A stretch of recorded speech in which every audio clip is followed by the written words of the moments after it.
నమస్తే, welcome to #you. నేను మీ రాజేష్. గత కొద్ది రోజుల క్రితం తెలంగాణలో తాజాగా జానారెడ్డి గారికి కీలక పదవి ఇవ్వబోతున్నారు రేవంత్ రెడ్డి, అంటే కీలక బాధ్యతలు అప్పచెప్పబోతున్నారు అనే ప్రచారం పెద్దెత్తున జరిగింది. ఈ నేపథ్యంలో స్వయంగా జానారెడ్డి ఇంటికే రేవంత్ రెడ్డి వెళ్ళటం, అనేక సందర్భాల్లో పలు దఫాలుగా ఇప్పటికే చాలాసార్లుగా రేవంత్ రెడ్డి పదే పదే సీఎం స్థాయిలోని సీఎం హోదాలో జానారెడ్డి గారిని కలవడం జరుగుతుంది. ఇట్లాంటి సందర్భాల్లో ఇప్పుడు తాజాగా తెలంగాణ కాంగ్రెస్లో మీనాక్షి నటరాజ్ ఎంట్రీ తర్వాత జానారెడ్డి కొంత యాక్టివ్ అవుతున్నట్టుగా కనిపిస్తుంది.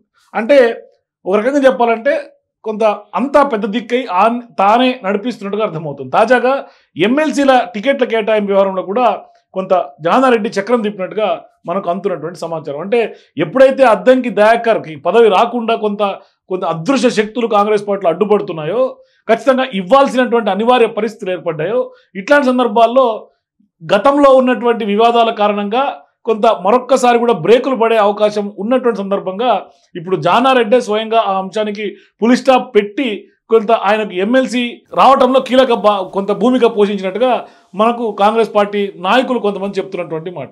అంటే ఇది కొంత అంతర్గతంగా జరుగుతున్నటువంటి చర్చ.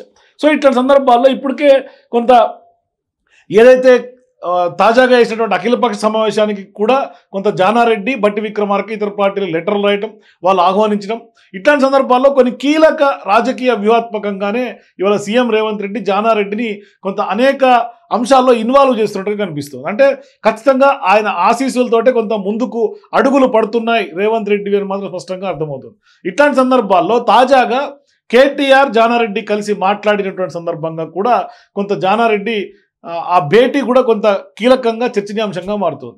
అంటే ఆంధ్రప్రదేశ్ అసెంబ్లీ బడ్జెట్ సమావేశాలు అయితే మాత్రం ఒక రకంగా సాఫీగా జరుగుతుంది. ఎందుకంటే ప్రతిపక్షం పెద్దగా యాక్టివ్గా లేదు కాబట్టి ఆ విధంగా సాఫీగా జరుగుతూ ఉంటే, ఇక తెలంగాణలో బడ్జెట్ సమావేశాలు అయితే కొంత వాడివేడిగా సాగుతున్నాయి. బడ్జెట్ ప్రవేశపెట్టడం, బడ్జెట్పై చర్చ, వివిధ బిల్లులు ఆమోదం వంటివన్నీ కూడా కొంత ఆటంకాలు, అవాంతరాలు, అభ్యంతరాలు లేకుండా జరిగిపోతున్నటువంటి పరిస్థితులు. అదే సమయంలో తెలంగాణ అసెంబ్లీ బడ్జెట్ సమావేశాలు మాత్రం ఈ సమావేశాలు మొత్తం వాడివేడిగా సాగుతూ ఉన్నాయి. అధికార ప్రతిపక్షాల మధ్య మాటలు తూటాలు పేలుతూ ఉన్నాయి. మరోవైపు విమర్శలు ప్రతి విమర్శలతో సభ వేడెక్కుతుందని కూడా చెప్పాలి.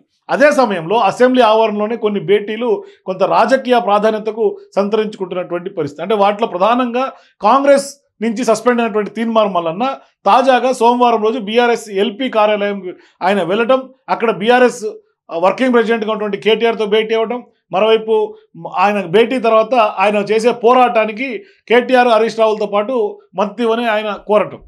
ఇది ఒక రకంగా చెప్పాలంటే తీన్మార్ మల్లన్న వెళ్ళి సరెండర్ అయ్యారని చర్చ జరుగుతోంది, కాంప్రమైజ్కి వెళ్ళారని చర్చ జరుగుతోంది.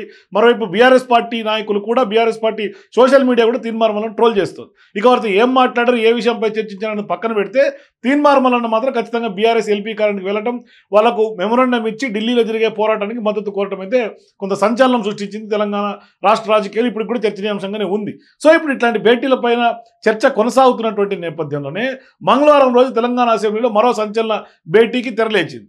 ఈసారి కాంగ్రెస్ పార్టీ సీనియర్ నాయకులు, కులవృద్ధులు, మాజీ మంత్రిగా ఉన్నటువంటి జానారెడ్డితో బీఆర్ఎస్ వర్కింగ్ ప్రెసిడెంట్గా ఉన్నటువంటి కేటీఆర్ ఒక రకంగా చెప్పాలంటే భేటీ కింద చూడాలి మనం, భేటీ అయ్యారు. వీరిరువురు కలిసి ఫోటోలకు ఫోజులు ఇచ్చారు. ఆ సంఘటన ఇప్పుడు తెలంగాణ రాష్ట్ర రాజకీయాలు అత్యంత ప్రాధాన్యత సంతరించుకుంటుంది.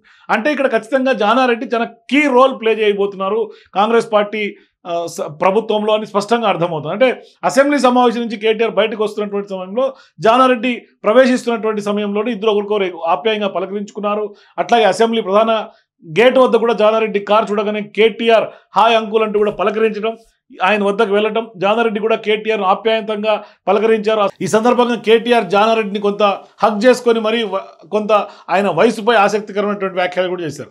మీకు వయసు ఎక్కడైపోయింది, సెంచరీ కొట్టాలి, కొడతారంటూ కూడా కేటీఆర్ మాట్లాడటం, మరోవైపు జానారెడ్డి నవ్వులు కొంత చిందించడం, నవ్వటం, మొత్తం మీద ఇప్పుడు తీన్మార్ మల్లన్న జానారెడ్డిలతో కేటీఆర్ భేటీలు తెలంగాణ రాజకీయాల్లో ప్రాధాన్యత సంతరించుకున్నాయి. కానీ ఇక్కడ కేటీఆర్తో కలిసిన సందర్భంగా ఒక కొత్త చర్చ ఏంటంటే బీఆర్ఎస్ పార్టీని సాఫీగా తీసుకెళ్లటం, మరోవైపు అక్కడ అసెంబ్లీలో కొంత బీఆర్ఎస్ పార్టీని ఎదుర్కోవటం, ప్రతిపక్షంలో వాళ్ళు చేసినటువంటి అనేక లేవనెత్తున్నటువంటి అంశాలకు కాంగ్రెస్ పార్టీ నుంచి కౌంటర్ వేయడంలో కూడా జానారెడ్డి చాలా కీ రోల్ అనేది కొంత తెలుస్తోంది. ఇట్లాంటి సందర్భాల్లో ఇప్పుడు రేవంత్ రెడ్డి కీలక బాధ్యతలు జానారెడ్డికి అప్పగిస్తున్నటువంటి సందర్భంగా ఇప్పటి నుంచే కొంత జానారెడ్డి యాక్టివ్ అయినట్టుగా తెలుస్తోంది. సో ఇట్లాంటి సందర్భాల్లో నిజంగానే జానారెడ్డికి ఎటువంటి పదవి దక్కబోతుందనే ఆసక్తి, చర్చ కూడా ఇప్పుడు కాంగ్రెస్ పార్టీ నాయకుల్లో అట్లాగే తెలంగాణ రాజకీయ వర్గాల్లో జోరుగా సాగుతున్నటువంటి చర్చ. సో మీరు కూడా జానారెడ్డికి ఎటువంటి పదవి దక్కబోతుందని మీకు అనిపిస్తే మీ అభిప్రాయాన్ని కింద కామెంట్స్ ఉంటే తెలియజేయండి. For more videos please watch #.